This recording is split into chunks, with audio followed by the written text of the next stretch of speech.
Good evening, I am Jet Lim from Singapore, and I will be reporting on Problem 6, the Irreversible Cartesian diver. The problem statement asks us to place an inverted test tube with some air in a long vertical tube of water. When the pressure in the tube is increased, the diver sinks. When it reaches a certain depth, it will not return to the surface, even if the pressure is changed back to the initial value. We are tasked to investigate this phenomenon and how it depends on the relevant parameters.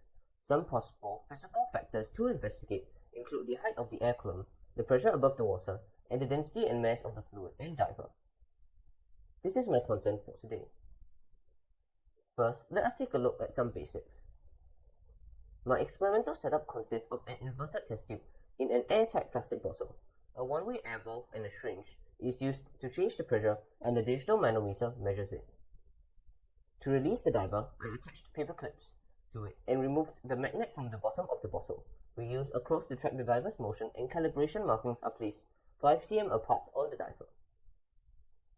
To track the motion of the diver and measure the air column height, we use computational pixel counting software.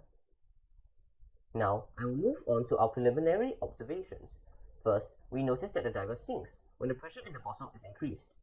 If it doesn't sink very deep, it can return to the surface once the pressure is reverted. However, if the diver sinks beyond a certain depth, it will not return to the surface, but rather sinks to the bottom.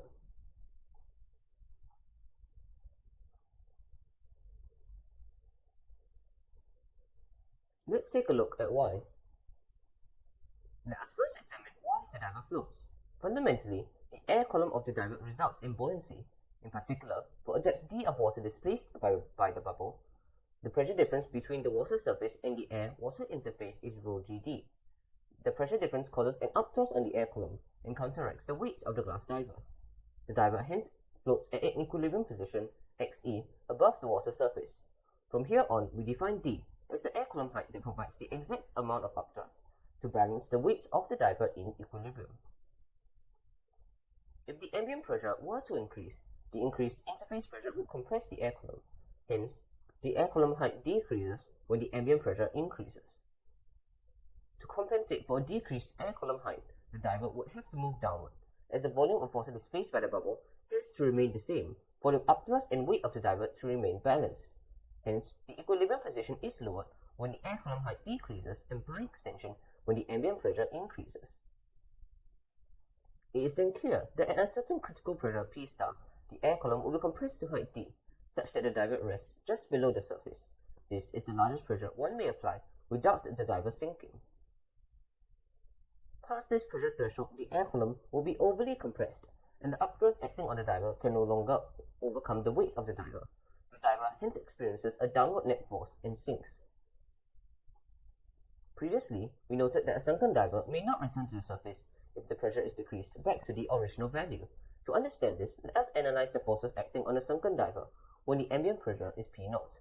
The effective pressure experienced by a sunken diver is the sum of the ambient and gauge pressures at the current depth. This means that the height of the air column decreases as the diver sinks further. There is hence an equilibrium point where the effective pressure is equal to the critical pressure, and the diver experiences no net force. We call this the point of no return, because below this point, the air bubble is too small to provide enough upthrust, and the diver sinks further. Above this point, the air bubble is too large, and the diver hence experiences an upward net force. The point of no return is hence an unstable equilibrium point. We now have a full picture of the reversible sinking process. First, the diver floats at equilibrium above the water surface. Then, the pressure is increased, past the critical pressure P star, and the diver sinks. At a certain sinking depth, above the point of no return, we now revert the ambient pressure to P0. The air column in the diver then expands sufficiently to experience an outward net force, and the diver hence rises back up.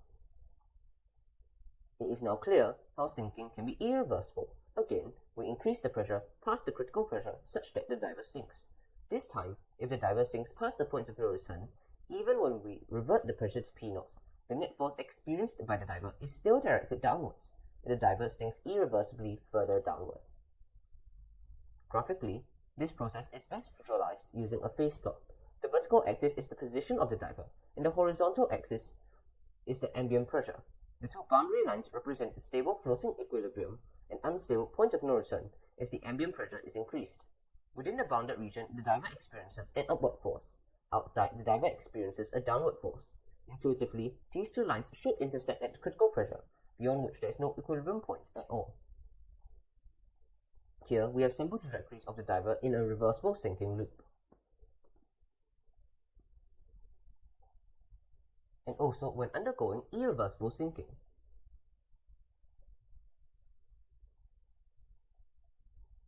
In our theoretical model, we will attempt to predict the diver's equilibrium point, points of no return, and its critical pressure, as well as the diver's motion in this state space. I will now move on to my theoretical model, and begin by modeling the diver's statics. We observe that there are three forces acting on the diver: the buoyant force, weight, and surface tension. We find the buoyant force using Archimedes' principle and find surface tension with the following equation. We hence obtain the following expressions for the forces acting on the diver, which we now sum to obtain the net force. Now we seek to obtain alpha, the height of the air column below the surface of the water, which describes compression of the air column. When the diver sinks or when the ambient pressure is increased, the air column is compressed and shrinks. To find out how the air column changes with pressure and depth, we apply Boyle's law and solve the following equations to find alpha. To obtain a graph of the potential energy against the depth of the diver, we integrate the net force against x, taking the potential energy at the water surface to be 0. We observe that the point of no return is the relative maximum point, while the equilibrium position is the relative minimum point. As the pressure increases, the point of no return increases and the equilibrium position decreases.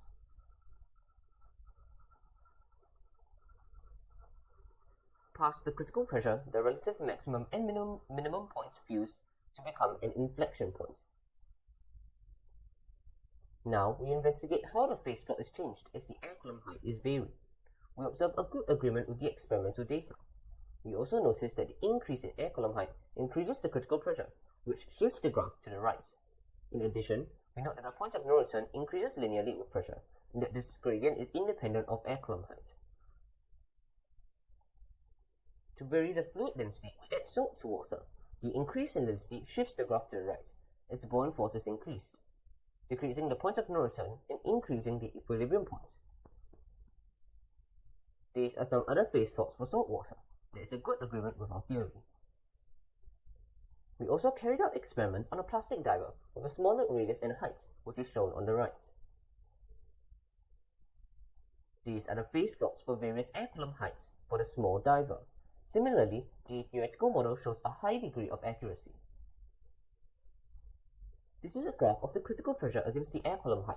We observe a linear increase in critical pressure as the air column height rises. To change the mass of the diver, we attach paper clips to the bottom. This increases the diver's mass, which in turn increases the downward force on the diver, reducing the critical pressure as shown. Now we vary the density of the water. Similarly, we observe a linear increase in critical pressure as the air column height rises. We also note that the denser water results in a higher critical pressure due to the increase in buoyant force, as the same volume of water displaced has a greater mass. Now, we will move on to give a description of the diver's motion. In order to model the motion of the diver, we use Newton's second law to formulate a differential equation. To account for the effects of drag, we use linear drag, where the drag is proportional to velocity, as our Reynolds number is small. Different drag coefficients are used for upward and downward motion as the diver is asymmetrical. In addition, inertia is added to the diver because it must move or deflect some volume of the surrounding fluid as it moves through it. To account for this virtual mass force, we use added mass, which we calculate as the amount of water in the diver at any one point in time. We then add this term to the mass term in Newton's second law. Now, we simulate the diver in a reversible sinking loop. As the pressure increases, there is a decrease in equilibrium position. After the pressure exceeds the critical pressure, the diver sinks. When the pressure is decreased, the diver rises back up and oscillates at the surface. We note that this oscillation decays due to drag. We also note that the diver rapidly changes direction at the surface of the water. This is because when the diver emerges from the water displaced rapidly decreases, reducing the buoyant force. We display the diver's trajectory on the phase plot for a clearer representation. This is the same type of phase plot as the one shown earlier. Now, we simulate the diver in an irreversible sinking loop. As the pressure increases, there is a decrease in equilibrium position. After the pressure exceeds the critical pressure, the diver sinks. As the pressure decreases, the diver continues downwards and slows down, eventually crossing a point of no return. As a result, the diver becomes irreversible and sinks. We also note that the diver slows down due to drag and the reduced pressure, which increases buoyant force. We will also plot the irreversible trajectory of the diver on the phase plot.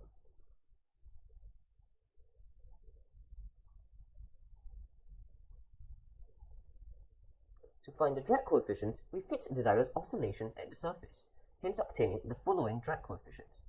We note a rapid change in the direction of the diver at the surface of the water. In addition, we observe that the diver's motion decays over time due to drag. Finally, we observe that the diver's motion will eventually become sinusoidal. These are the trajectories for the diver at other pressures. We observe that there is a faster rise under lower pressure due to the larger air column height. To vary viscosity, we used corn syrup water solution. Similarly, the drag coefficients are obtained by fitting the oscillations of the diver at the surface. We also note a faster decay due to viscosity and a faster rise due to the increased density of the fluid, which results in an increased buoyant force. In conclusion, I have modeled the diver's statics using Archimedes' principle and Boyle's law, and investigated the effects of various parameters on the phase plot, obtaining a good agreement with experimental data. In addition, I have modeled the diver's motion using added mass and linear drag, and investigated the effects of various parameters on the diver's motion as well as the effects of viscosity on damping. Thank you for listening to my presentation. These are my references.